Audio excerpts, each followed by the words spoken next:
Subscribe करें हमारे channel को और साथ में बेल आइकन भी दबाएं और पाएं हर वीडियो को देखने का मौका सबसे। तो बच्चे आज आपके लिए मैं बहुत ही इम्पोर्टेंट फैक्ट लेके आया हूँ। ब्रिंग, टेक और फैच तीनों स्पेलिंग्स का जो मीन्स होता है, हिंदी मीनिंग होता है, वो सेम होता है। ब्रिंग मीन्स भी लाना होता है, टेक मीन्स भी लाना होता है, फैच मीन्स भी लाना होता है। बट ब्रिंग का यूज़ हम कहाँ करेंगे, टेक का यूज़ हम कहाँ करेंगे और फैच का हम यूज़ कहाँ करेंगे, तो इसके हम करेक्ट यूज़ को समझते हैं। जो कंपटीशन में जो ये वर्ड्स आते हैं तो वहाँ पे जो कॉम्पिटिटिव एग्जामिनर जो इस टाइप के क्वेश्चन में दे देता है इनको, तो हमारे जो स्टूडेंट्स होते हैं वहाँ पे मिस्टेक कर देते हैं। तो चलो आइए, या फिर स्पीकिंग में भी हम क्या करते हैं, वहाँ पे मिस्टेक कर देते हैं, समझ नहीं पाते हैं ब्रिंग का मतलब सही यूज़ कहाँ होता है, टेक का सही यूज़ कहाँ होता है और फैच का सही यूज़ कहाँ होता है। यानी लाना तो होता है तीनों का मीन्स, बट इनका जो रियल यूज़ है कि ये किस तरीके से काम आते हैं, तो इसको आज हम डिटेल से पढ़ते हैं। तो आइए बने रहिए। यूजिंग ब्रिंग और take depends on where the speaker और ड्यूर इज़। यानी कि जब ब्रिंग और टेक का जब यूज़ किया जाता है स्पीकर के द्वारा या सब्जेक्ट के द्वारा, तो डिपेंड वहाँ करता है कि जो बोलने वाला स्पीकर है या फिर जो सब्जेक्ट है बोलने वाला, वो कहाँ पे है, कहाँ खड़ा है, कहाँ बैठा है, कहाँ से वो आदेश दे रहा है। We use bring for things coming to where we are and take for things going somewhere else, है ना। और यहाँ पे कह रहा है take this cakes to your grand mother and bring back some flowers from her garden. ये क्या कह रहा है कि हम ब्रिंग का यूज़ उन वस्तुओं को लाने के लिए कहते हैं। किन वस्तुओं के लिए?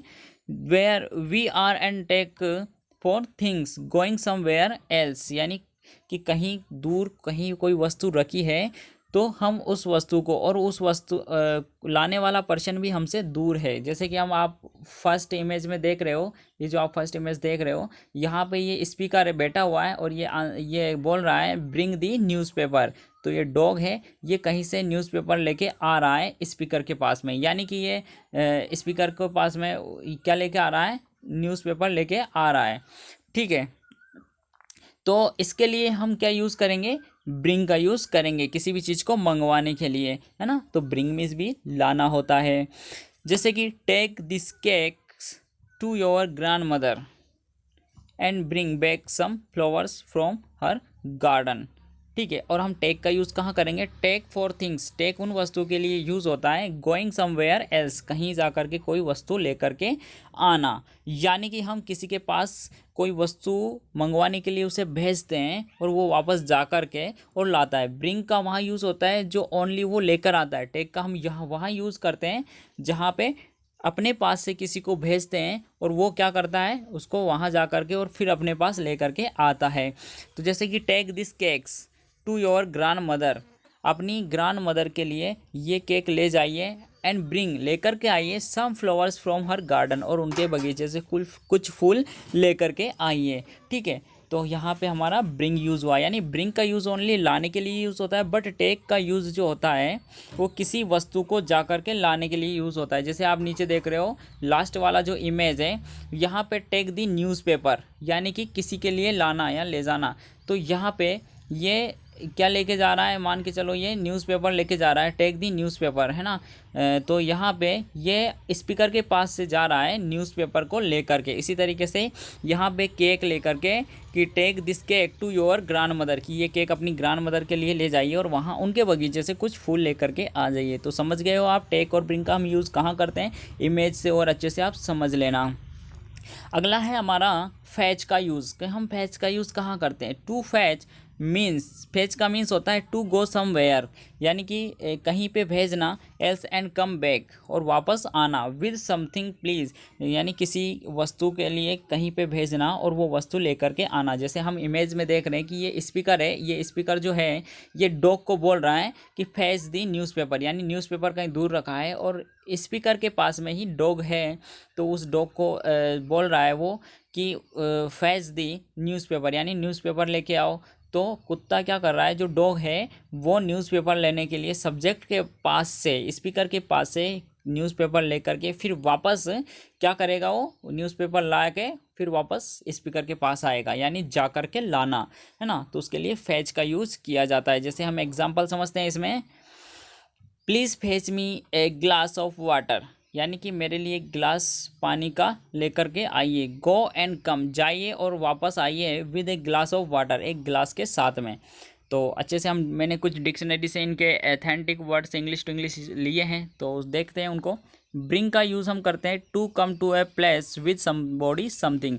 ब्रिंग का यूज़ हम करते हैं किसी भी वस्तु या व्यक्ति के साथ में किसी स्थान से आने के लिए या लाने के लिए। टेक का हम यूज़ कहाँ करते हैं? टू कैरी और move something from one place to another, यानी कि टेक का हम यूज़ करते हैं एक स्थान से दूसरे स्थान पर किसी वस्तु को लाने या ले जाने के लिए। फेच का हम यूज़ कहाँ करते हैं? To go where somebody something is and bring them, यानी कि किसी स्थान से कोई दूसरी जगह पर कोई वस्तु या व्यक्ति को ले जाना या लाना और वापस उसी स्थान पर आ जाना को लिए फेच का यूज़ करते हैं। ठीक है, तो इस प्रकार से बच्चों ये ब्रिंग टेक का यूज़ किया जाता है। चलो मैं एक स्पेलिंग और लेके आया हूँ, हियर और लिसन। ठीक है, तो हियर का यूज़ और लिसन का यूज़ में भी अधिकतर स्टूडेंट्स कंफ्यूज होते हैं कि हियर मीन्स भी सुनना होता है और लिसन मीन्स भी सुनना होता है। तो इनका एथेंटिक यूज़ कहाँ करते हैं? दोनों का मीन्स सुनना होता है, लेकिन हम इनका यूज़ कैसे करेंगे? तो आइए समझते हैं। Hear means to listen anything without pay attention, यानी बिना ध्यान दिए कोई भी चीज़ सुनाई देती है या सुनते हैं तो उसका मीन्स होता है हियर। जैसे कि मान के चलिए कि किसी भी चीज़ को हम सुनना नहीं चाह रहे हैं लेकिन वो हमारे कानों में सुनाई दे रही है, उसके लिए हम हियर का यूज़ करेंगे। Listen is to make a conscious और active effort to hear something, और लिसन का यूज़ हम वहाँ करते हैं जहाँ किसी चीज़ को ध्यानपूर्वक सुनने के लिए हम इफ़ेक्टिव होकर कि एक्टिव होकर के किसी चीज़ को या किसी आवाज़ को जब हम सुनते हैं, किसी बात को हम सुनते हैं, यानी कि अपने कॉन्शियस माइंड से, अपने मतलब पूरा अटेंशन लगा करके, पे अटेंशन से आप किसी चीज़ को सुनते हो तो उसके लिए हम लिसन का यूज़ करते हैं। जैसे कि हम एग्जाम्पल देखते हैं, आई ऑलवेज वेक अप, मैं हमेशा उठता हूँ। व्हेन, जब मैं हमेशा उठता हूँ तो I hear the birds singing, तो जैसे ही मैं उठता हूँ हमेशा तो मुझे पक्षियों की, यानी पक्षियों की चहचहाट की आवाज़ सुनाई देती है, ना चाहते हुए भी वो सुनाई देती है, इसलिए यहाँ पे हियर का यूज़ हुआ। हियर का यूज़ क्यों हुआ? कि वो जैसे उठता है तो पक्षियों की आवाज़ उसे सुनाई देती है। भाई ना चाहते हुए भी सुनाई दे रही है, ना उस पर ध्यान दे रहा ना कुछ नहीं, वो सुनाई दे रही है, क्योंकि पक्षी बोलेंगे तो कानों में आवाज़ आएगी। अगला है, I love listening to music in the evening, मैं शाम के समय म्यूज़िक सुनना पसंद करता हूँ। तो यहाँ पे लिसनिंग का यूज़ हुआ है, तो लिसन का मतलब है कि जो ये म्यूज़िक सुन रहा है ये अपने मूड को फ्रेश करने के लिए या इसे पसंद है इसलिए ये सुन रहा है, तो ये ध्यान दे करके ये म्यूज़िक को सुन रहा है, यानी उसे पसंद है, तो इसके लिए हमने यहाँ पे लिसन का यूज़ किया है। We'd better hear what they have to say, देखो यहाँ पे एक चीज़ और ध्यान रखना, कभी कभी हियर और लिसन का यूज़ जो होता है सेम मीनिंग्स के लिए हो जाता है। ठीक है, यानी कि हम हियर का यूज़ भी वहाँ कर लेते हैं जहाँ पे मतलब कि ध्यान देने के लिए भी हम यूज़ कर लेते हैं। तो वी हैड बेटर हियर, हमारे लिए अच्छा होगा सुनना, व्हाट दे हैव टू से, कि उन्होंने क्या कहा है, इस चीज़ के लिए हम यूज़ करेंगे। अच्छा, तो use A correct form of here और लिसन इन द फ्लोइंग। तो अब बच्चों आपको क्या करना है, मैंने समझा दिया है, अच्छे से एक्सप्लेन कर दिया है। तो ये फिलिंदी जो ब्लैंक्स आपको दिए हैं तो आप इनको स्वयं फिल कीजिए किस तरीके से आएंगे, और अगर आपको फिल करिए और नहीं आता है तो आप मुझे कमेंट में ज़रूर बताइएगा कि सर हमें ये फर्स्ट वाला, सेकंड वाला या थर्ड वाला नहीं आ रहा है इसका, तो मुझे ज़रूर बताइएगा। तो मैं एक आपको फिल करके बता देता हूँ। फर्स्ट वाला है, आई केयरफुली बट नथिंग, यहाँ पे केयरफुली आया यानी कि सावधानी पूर्वक, तो यहाँ पे हम यूज़ करेंगे आई लिसन केयरफुली, तो यहाँ पे आएगा LISTEN, I listen carefully but here nothing, मैंने सुनने के लिए मैंने पूरा ध्यान दिया, मैंने सावधानी पूर्वक सुना, बट हियर नथिंग, बट कुछ सुनाई नहीं दिया, तो हम यहाँ पे हियर आएगा, यहाँ पे क्या आएगा, HEAR हियर। इसी तरीके से आपको ही can't very well, I was ING 2 plus music, the depth can't less to my new CD, इन सभी को आपको फिल करना है। तो आज के लिए इतना ही काफ़ी, थैंक यू।